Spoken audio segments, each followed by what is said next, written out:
The only real difference between him and Basil is that he was small and had a very large henpecking wife. So I didn't have any problems with saying what I didn't think was funny. No, I don't believe that. Why does he say that? It was brave, not sorry, and hysterically funny, a sitcom that was so brilliantly silly it became a cult favorite after only 12 episodes. Not only did Fawlty Towers break rules, it made fun of them, walked right by them, and then tripped over them with a smirk. But in the middle of all the chaos, one scene crossed an invisible line that would never be crossed again. Not be crossed. So, what was it about that famous moment that made the show go silent? Going missing?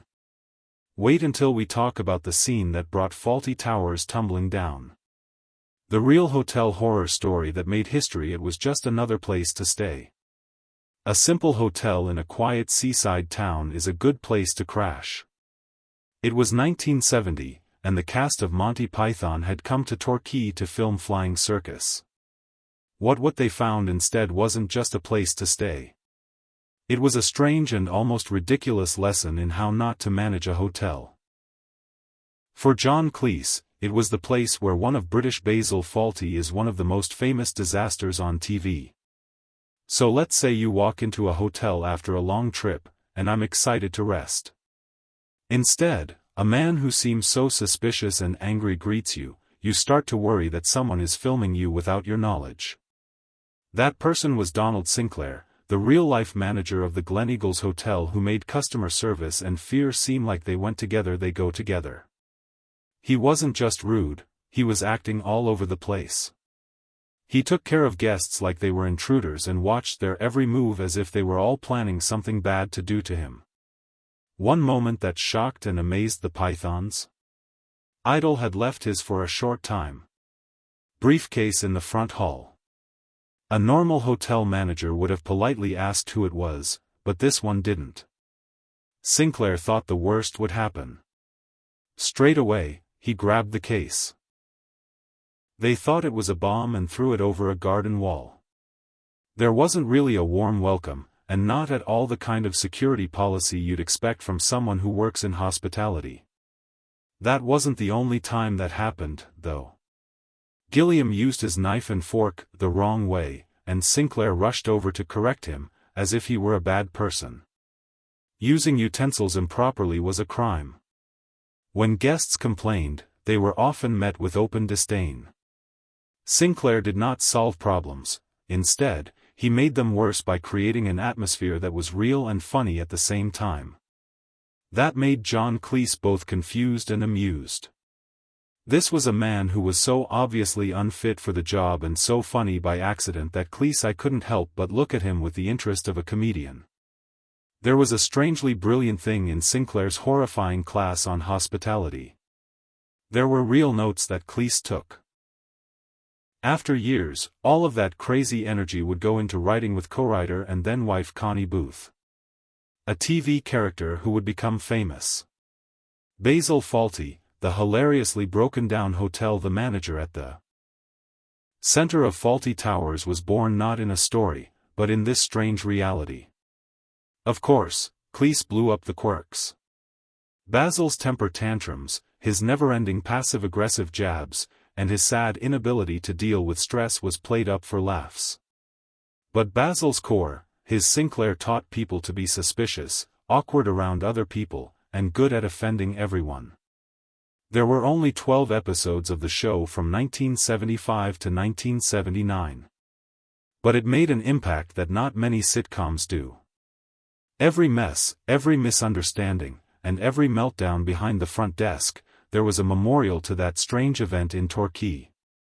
It's funny, Sinclair never really understood that he had something to do with the show.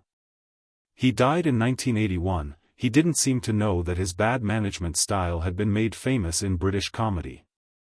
But even though Fawlty Towers became famous, the real story of how it all began is still unknown. Truth is still stranger and funnier than fiction. Not something that was made up in a writer's room. At first, they met by chance in a town and hotel that no one thought they would remember or talk about. And the man who made it all possible? He thought he was in charge of a tight ship, but he was really in charge of the Titanic of customer service. But for John Cleese, this was just the start.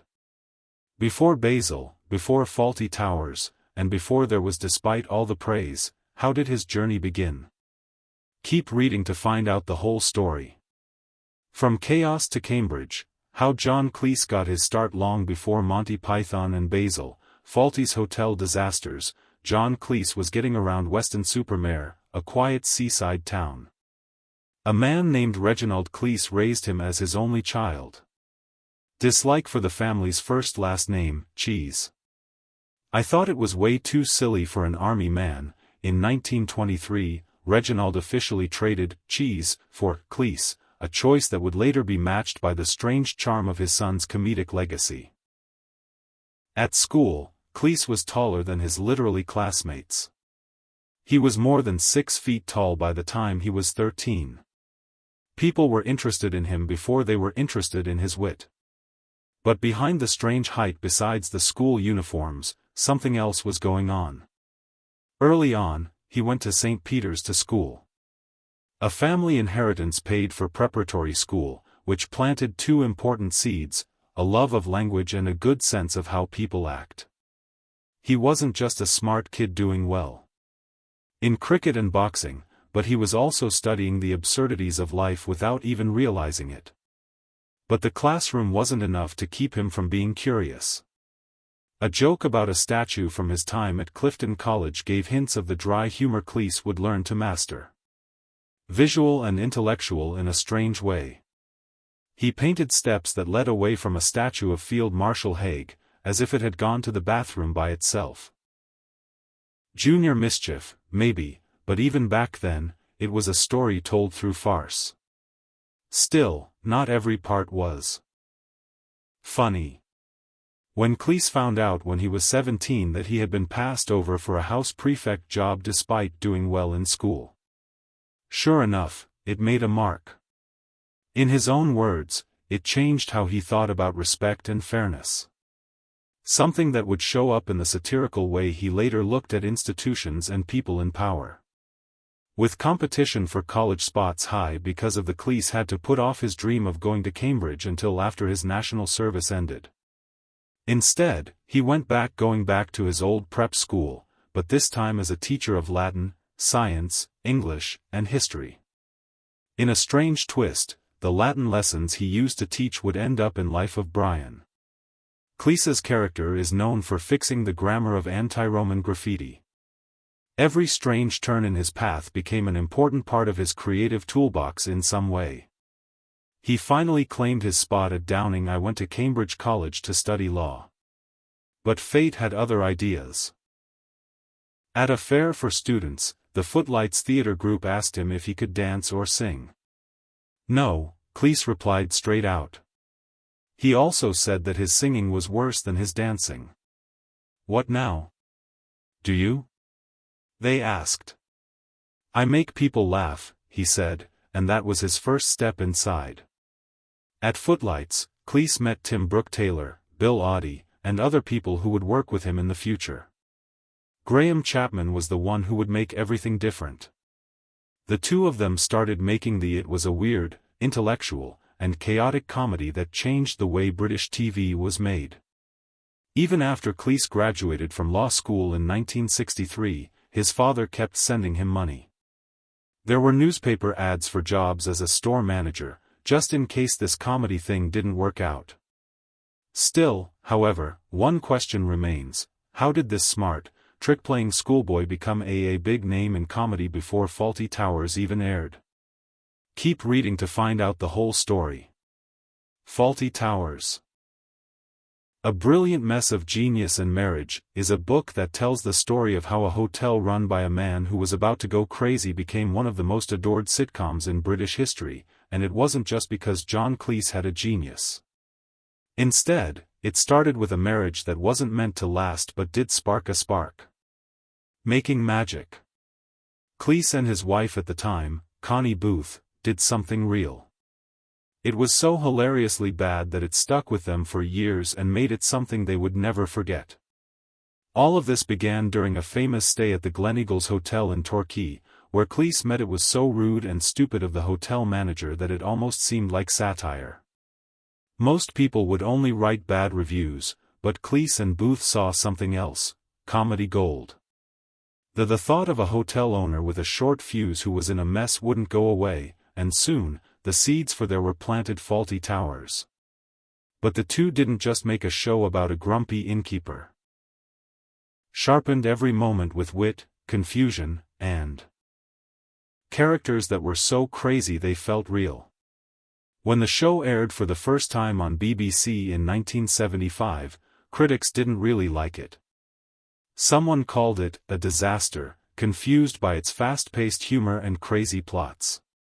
But the people? It was clear to them. People immediately related to the crazy energy of Basil Fawlty, which was played by John Cleese. Of anger and nerves, along with the sharp-tongued Sybil, the stable Polly, and poor Manuel was a terrible person who made every misunderstanding a huge problem. What really made the show: not only did the slapstick chaos stand out, but so did the complex timing and silly tension. In each scene, in each episode, there was a lot of anger, confusion, and hysteria that was just barely contained. It's funny that the BBC almost cancelled the show after only 6 episodes, since it was so popular. But repeats and more people talking about it made executives change their minds.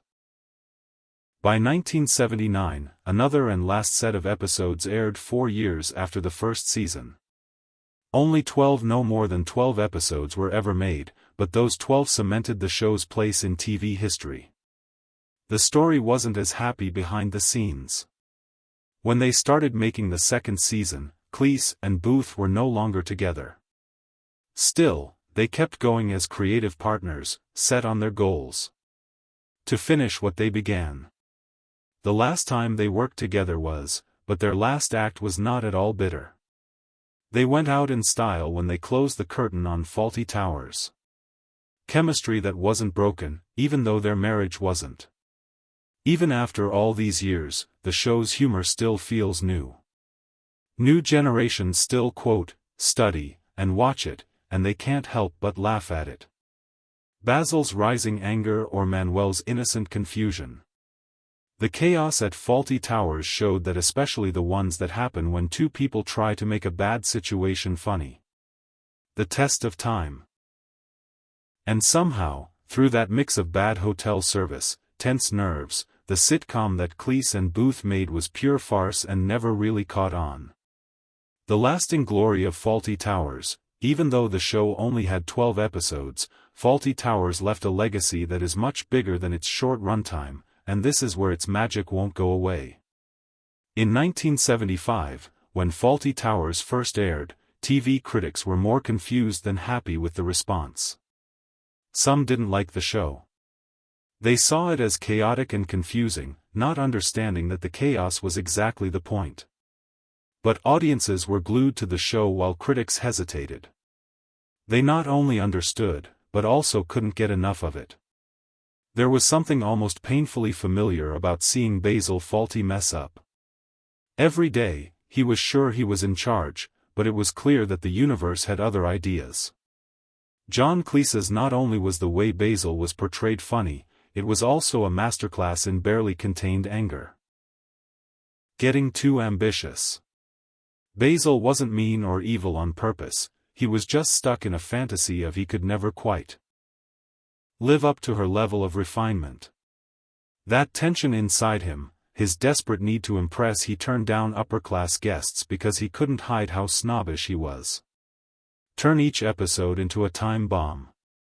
But what made Fawlty Towers really great wasn't in the explosions, in the way that every collapse felt both silly and sad in a strange way. Basil wasn't going through it alone. Prunella Scales did a great job as his acid-tongued wife Sybil. With just one line, she knew how to bring down his pride.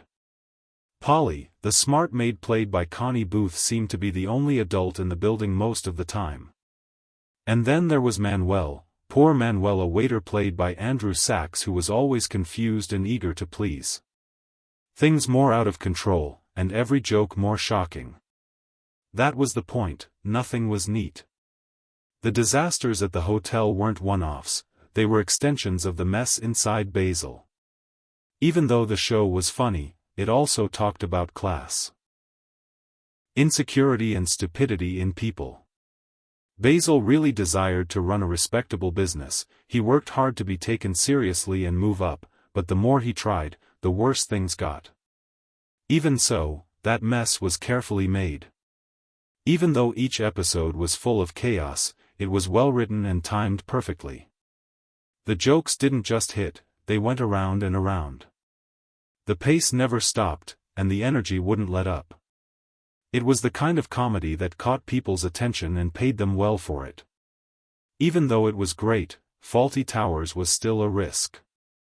Having only shown 6 episodes, the BBC wasn't sure if it was worth going on. While reruns were going on, bringing in bigger and more loyal audiences, the network gave the show the go-ahead for a second season. Last season in 1979. 12 episodes were made altogether. But in that small group, Booth and Cleese caught lightning in a bottle. Over time, the critics changed their minds. What was once seen as a mistake turned into a gold standard. It was named by the British Film Institute in 2000. I think it's the best British TV show ever. Now, almost 50 years later, Fawlty Towers is still one of the most loved, praised, and talked about sitcoms of all time. And a legacy of miscommunication, accidents, and rising tension is clear. Even though it was built on these things, there are some disasters that are too good to fix. But what made one episode stand out from the other 12? Explode into fame, and why is it still a topic of debate after all these years? Stay put to find out. And the chaos of controversy. But even when it was at its most popular, Fawlty Towers wasn't always funny, and one episode caused a lot of trouble. So far over the line between funny and offensive that it almost broke the show in two. It was called The Germans, and it was a mess of satire from the start. Viewers, the first time I saw Basil Fawlty, played by John Cleese, stumbling through his job at the hotel after getting hit in the head hard. Now Basil was already a mess. On a normal day, but what if you have a concussion? Then there was a tornado. There were slip-ups, awkward encounters, and one of the most famous jokes in the history of British TV. When a group of German tourists checked into the hotel, trouble started. Basil, barely able to speak, he told his staff, "Don't talk about the war," because he didn't want to upset them. But because that's just how he was doing that right away, and even worse. In his rambling attempt to be the host, Basil went on a crazy, fast-talking rant full of the second there were references to the Second World War and Nazism, and then, as if things weren't already awkward enough, someone dressed as Adolf Hitler and did a full goose-step march through the lobby. It wasn't right. The whole thing was too much. Some people found it too much. British viewers had mixed feelings. Many people couldn't help but laugh because they knew the real target of it wasn't the Germans that were funny. It was Basil. His lack of knowledge, his pride, and his complete lack of self-awareness were always at the heart of what made the show funny. The war jokes weren't funny this time. Nothing was being praised, they were making Basil look like a fool. That was the point. Other people, executives at the BBC and others, didn't see it that way. A lot of letters came in. Some people said the show was using humor to talk about a painful and dark past. Some people said it had no taste. Some people even asked the episode should be taken down for good.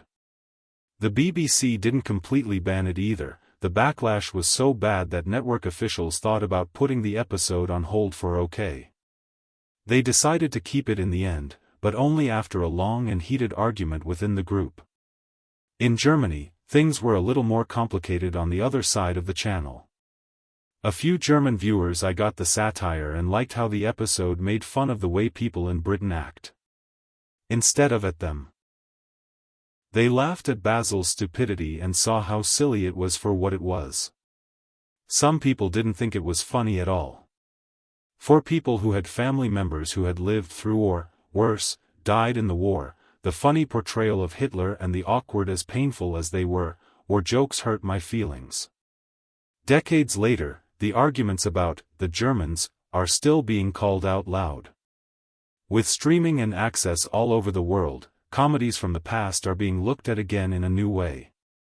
Scenes that were once thought to be sexy or funny are now judged by today's standards.